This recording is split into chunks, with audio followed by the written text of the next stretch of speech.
Modern life worships balance. They tell you, find harmony. Stay centered. Don't go too far. But Nietzsche would laugh. Balance is not strength. It's sedation. It's the dulling of your will, the dilution of your fire. It's a philosophy for the domesticated soul. You are not born to be stable.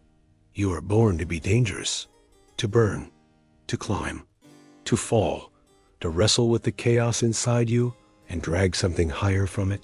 The cult of balance has infected everything. Your work should be manageable, your emotions regulated, your goals realistic. But look at history. No empire was built on balance. No great mind found truth through moderation. No warrior became legend by playing it safe. Nietzsche didn't preach harmony. He preached intensity. He saw life not as a gentle river, but as a storm you must learn to ride. And that storm is you. So ask yourself, have you been told to seek balance because it's wise? Or because your intensity scares them? Balance is a leash, and you are not born to be leashed. We're told that the middle path is wise, not too much, not too little. But Nietzsche saw this as a trap for the average. The middle is where dreams go to die quietly.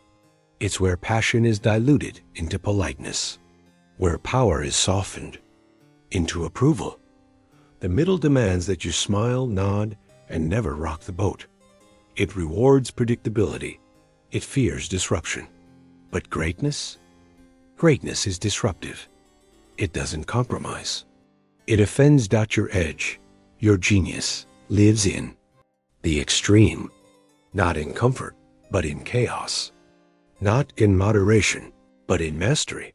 The man who lives in the middle avoids risk and dies without having truly lived.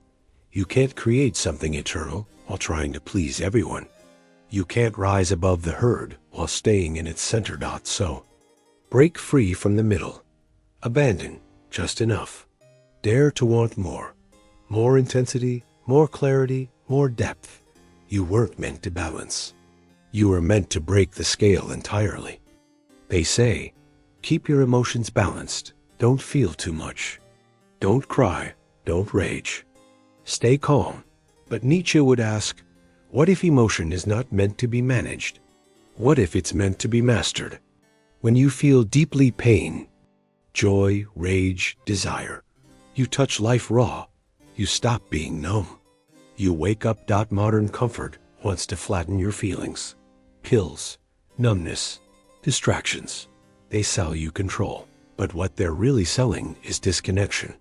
The fire inside. You is not your enemy. It's your compass. Nietzsche believed that suffering was not something to escape, but to face. Because it is in the extremes of feeling that we find truth. Don't balance your emotions. Channel them. Use your rage to break limits. Use your grief to see deeper. Use your love to build something eternal. You're not here to be emotionally stable. You're here to feel so deeply that it transforms you. Balance leads to identity confusion. You become bland, unsure, half of everything. But extremity? Extremity builds clarity. When you go all in, on a mission, a belief, a battle, you discover who you are. You burn away the false. You sharpen your name into a weapon. Nietzsche taught that identity is not found. It's forged through conflict, through commitment, through extreme living. The herd blends. The warrior distills. He chooses one path and walks it until it breaks or makes. You can't know your strength by testing it gently. You must exhaust it. Push yourself so far that the mask melts and only the real you remains. Balance keeps you soft. Extremity carves you sharp. So ask yourself, who would you become if you stopped trying to be everything and finally became one thing fully? Why does the world preach balance? Because a balanced man is predictable, controllable, mild. But a man who lives with intensity, he's dangerous. He builds things that don't ask for permission. He speaks truths that don't fit in polite conversation. He shatters illusions that the weak cling to for safety. Nietzsche saw this clearly. The herd will always fear the one who rises. They will call you too much. They will say, slow down. Be realistic. But what they're really saying is, please don't remind me of how small I've become. If the world calls you extreme good, it means you're alive in a world that's gone numb. Do not let the mediocre shame your intensity. Let them drown in balance. You were born for the deep end. You want to build something timeless, something bold, something true? Then forget balance. Because creation, real creation, demands obsession, not moderation, not neutrality. Every great artist, philosopher, builder, and conqueror went all in. They sacrificed sleep, comfort, approval. They bled for their vision. They risked everything. Nietzsche's own writing is a storm. Raw, explosive, unapologetic. He didn't write to please. He wrote to reveal, to shake the soul awake. You cannot create something that shakes the world while you're worried about work-life balance. You must lose yourself in it. Pour your soul into it.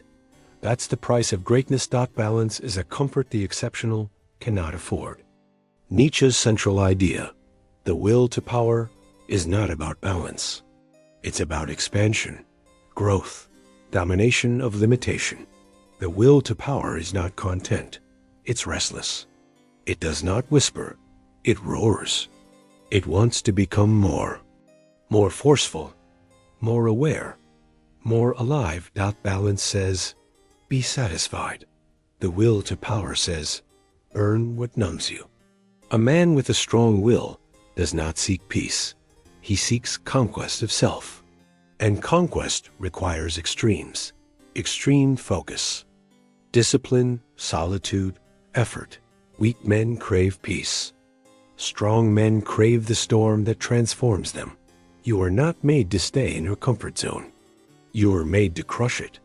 The will to power is not about feeling better. It's about becoming impossible to break.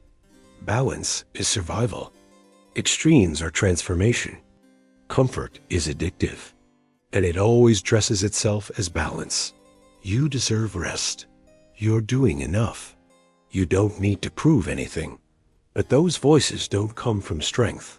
They come from decay. Nietzsche didn't trust comfort. He believed it softened the soul, dulled the instincts, and silenced the will. Because comfort is easy, and easy things kill the spirit slowly. Every time you avoid discomfort, you trade your evolution for sedation. Do not mistake calm for control.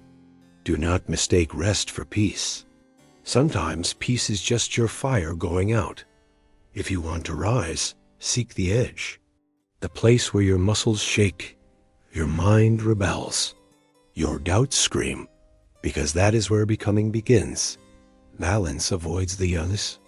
Fire, you must walk into it. They tell you to slow down, settle down, calm down. But ask, who benefits when you dilute yourself? The world doesn't want you extreme, because it can't control you.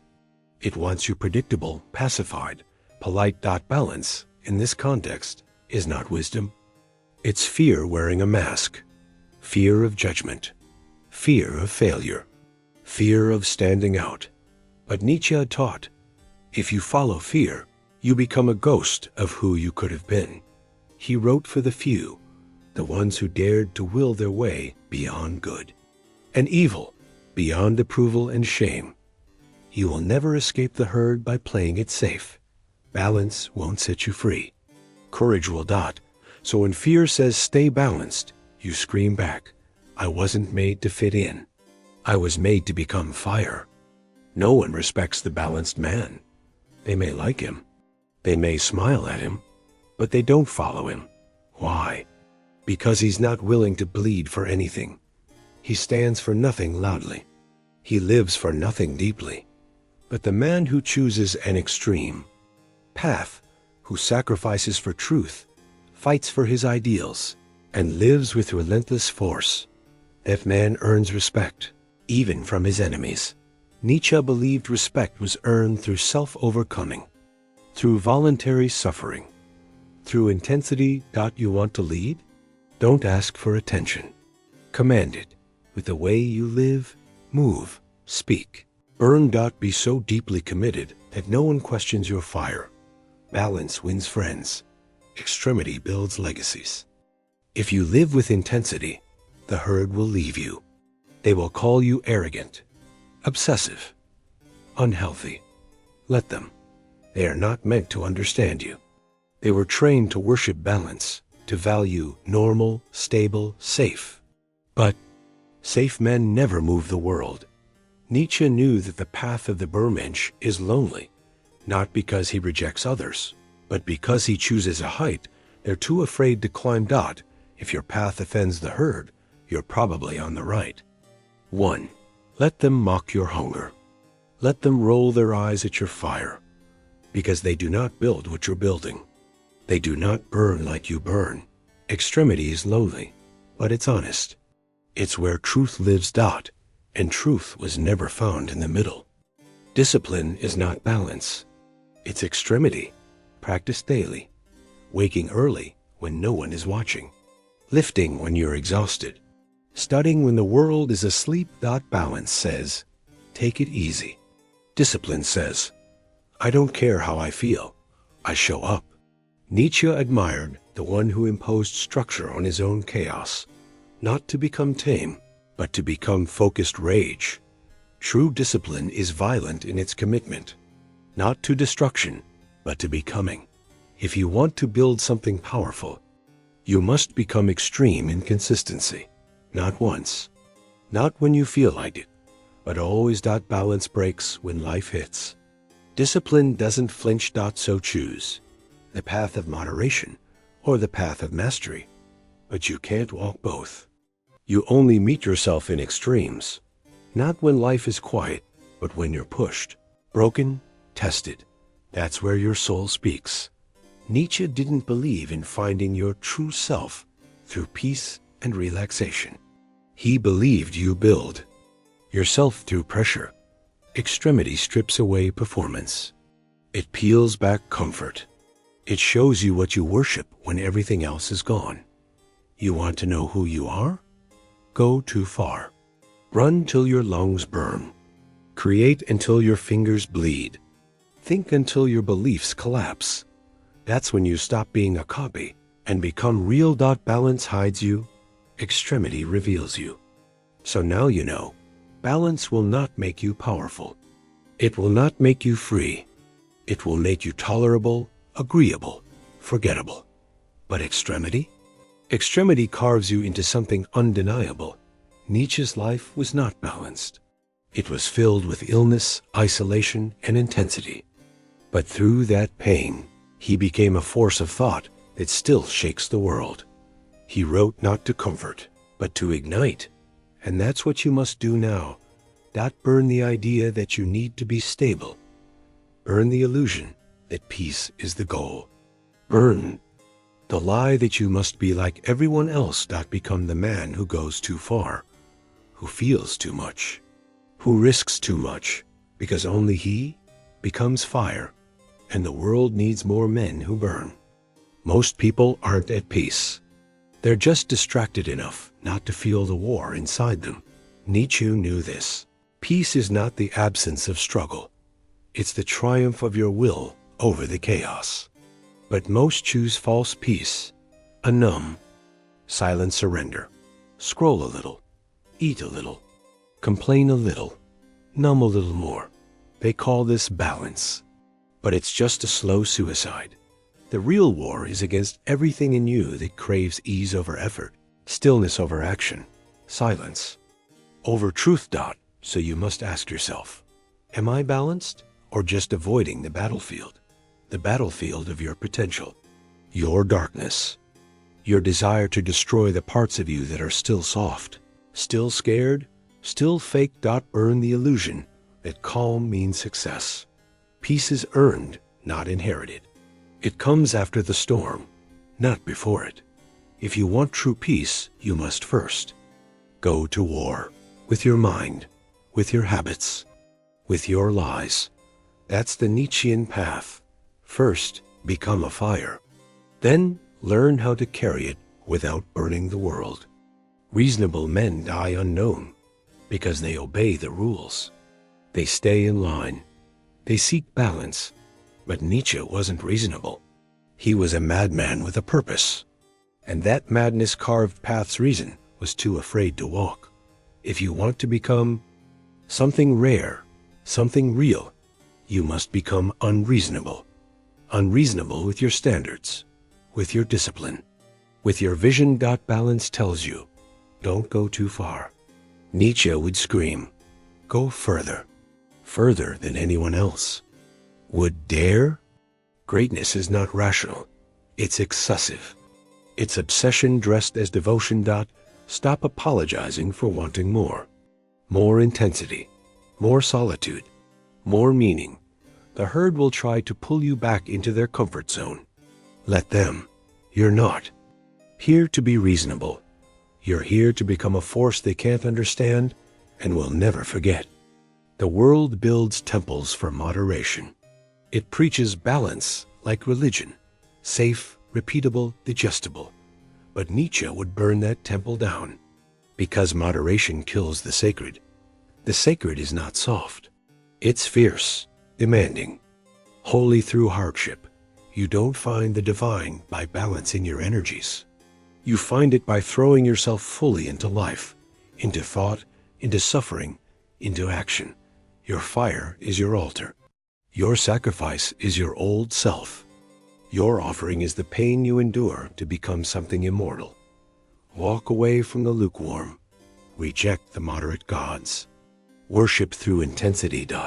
This is your real spiritual practice. To choose the mountain no one dares to climb. To speak this truth no one dares to say. To become the man no one dares to become. The middle path is for the fearful. Your path is sharp, steep, divine.